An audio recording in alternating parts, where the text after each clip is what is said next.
Hey sneaker friends, so today I'm going to tell you all about the new Nike Zoom Pegasus Turbo. Now this shoe has been talked about for a while because it has the Zoom X foam in it and the React foam. Let's take a look.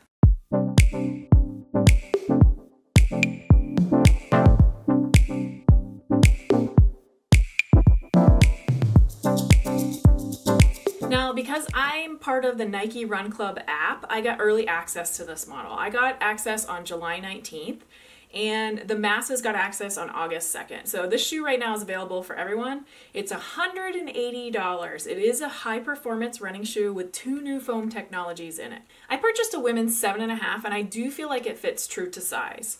Now, the toe box is a little bit short, and there's been lots of talk about this. We'll dive into that when we talk about the upper. If we take a look first at the outsole, you're going to notice that all the black area is rubber. The pink area is also rubber. The hardness of the black and pink is about 65. The web is about 1 millimeter thick between the lugs. The lugs are about 2 millimeters thick, and this rand, or this edge of the perimeter, is about 2 millimeters thick. The rubber is not fully connected by a web, so it gives you a lot of flexibility in the rubber. It's not inhibiting the flexibility as much as it would if it was all connected. Now, the white area is the React foam. The geometry of it looks like the rubber lugs, but it is the React foam. You can see in the white area that it's a little bit more worn than the rubber, and that's because it's the ground contact React foam. Now, the hardness of that is about 35 to 40, so it is softer than the rubber that you see.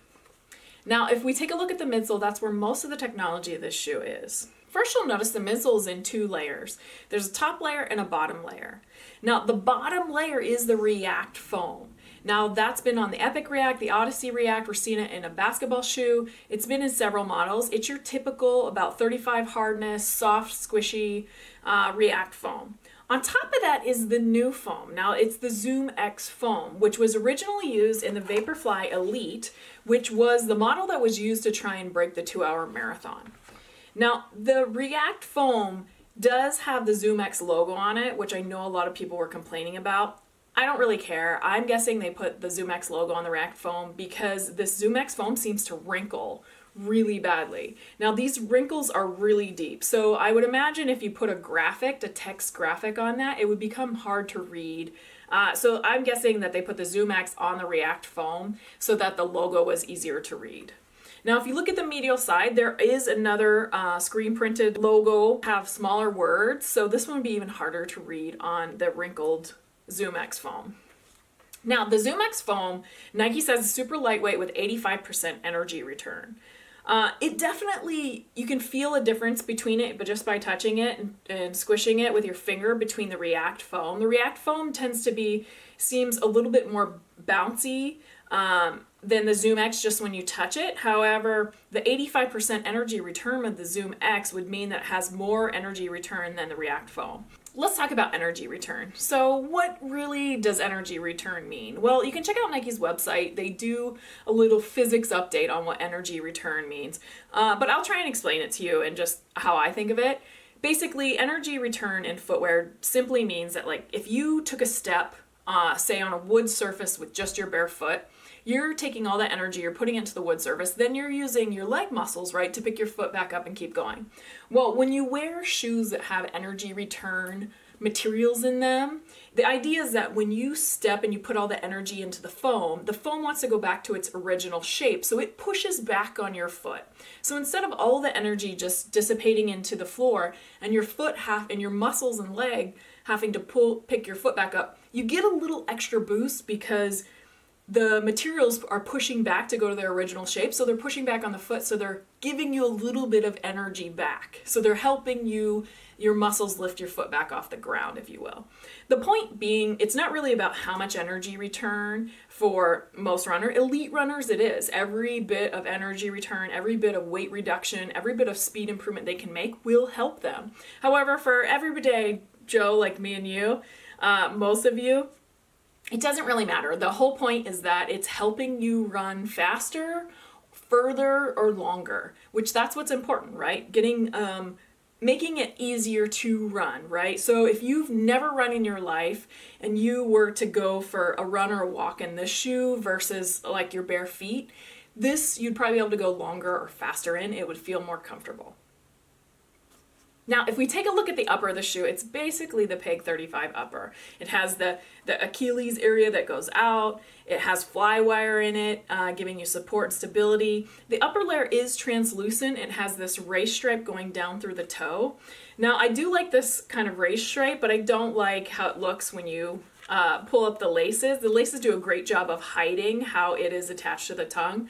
But when you look at that, it doesn't look awesome. The upper is fully lined, so you do have a collar lining, and then you have basically, it's kind of like a spacer mesh that is lining under the fly wire and all around your foot. Let's talk about this short toe box. So for sure, when I put my foot in these, and the first time trying them on, the toe box did feel short. I do feel it on the top of my toes.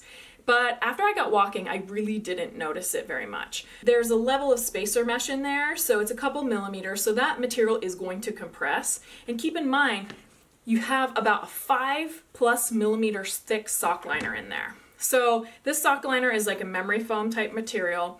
It will compress over time. So since the sock liner will compress over time and the mesh will compress over time as the shoe breaks in, both of those will give you more volume in the toe. So if you feel like this model is going to be tight on you or you're concerned about it, you could do a couple things. Wait till it wears out a little bit and there should be more volume, or you can take the sock liner out completely. You might feel the Strobel in there. You could also replace it with like a React sock liner. So the Epic React, the Odyssey React, they have really thin sock liners in them. You could put that in and you'll get a few millimeters back. So I believe the React sock liner, mine's about 1 millimeter thick now, but I've worn that shoe a ton. So if I replace this with that, I would literally get back about 4.25 millimeters of volume, and that'll give you a decent amount of volume in the toe box. For anyone that's super concerned about, doesn't want to replace the sock liner, yes, this toe might be a little bit tight for you.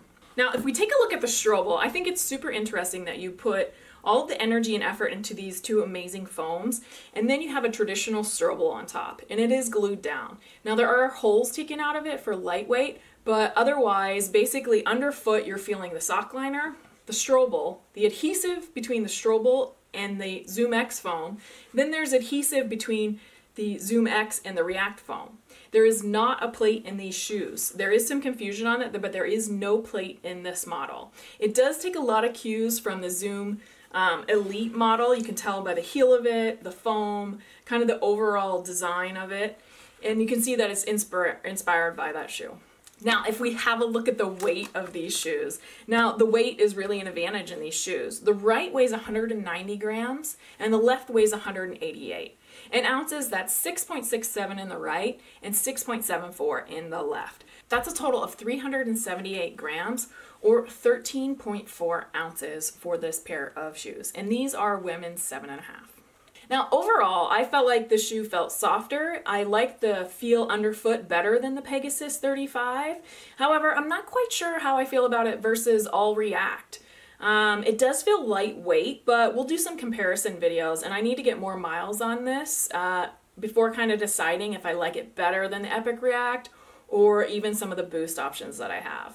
Other than the toe box being short, the upper feels just like the Peg 35. It's comfortable, really have no issues with it. And even for me, the short toe box wasn't an issue.